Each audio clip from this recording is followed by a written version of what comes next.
Hello বন্ধুরা, কেমন আছেন? আশা করি সবাই ভালো আছেন। বন্ধুরা, রেস্তোরাঁ কাণ্ডে আগাম জামিন পেলেন এবার সোহম চক্রবর্তী, এরকম একটা বড় আপডেট আমাদের সামনে আসে। বন্ধুরা, রেস্তোরাঁ কাণ্ডে আগাম জামিন পেলেন অভিনেতা বিধায়ক সোহম চক্রবর্তী। বৃহস্পতিবার সকাল 10টা নাগাদ বারাসাত আদালতে পৌঁছান তৃণমূল বিধায়ক। তবে মামলা নিয়ে কোনো মন্তব্য করেননি তিনি। বেলা 1টা নাগাদ তার জামিন নামঞ্জুর করেন বিচারক। এবার আদালত সূত্রে খবর যে 2000 টাকার ব্যক্তিগত বন্ডে জামিন মঞ্জুর হয়েছে সোহমের।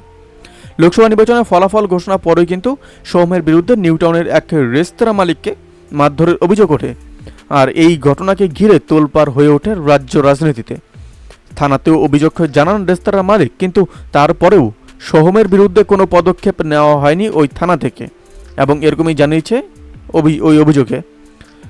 তারপরে শুক্রবার হাইকোর্টে এই মামলার শুনানি হয়েছে। তারপরেই তার আগেই বারাসাত আদালত থেকে আগাম জামিন পেয়ে গেলেন এবার তৃণমূল বিধায়ক। বন্ধুরা, এই আপডেট প্রসঙ্গে আপনাদের কি মতামত অবশ্যই আমাদের কমেন্ট করে জানাতে বলবেন না। ভালো থাকবেন, সুস্থ থাকবেন, ধন্যবাদ। দেখা হচ্ছে নতুন একটি ভিডিওতে। আপনি কোথা থেকে দেখছেন এই ভিডিওটিকে অবশ্যই আমাদের কমেন্ট করে জানাতে ভুলবেন না।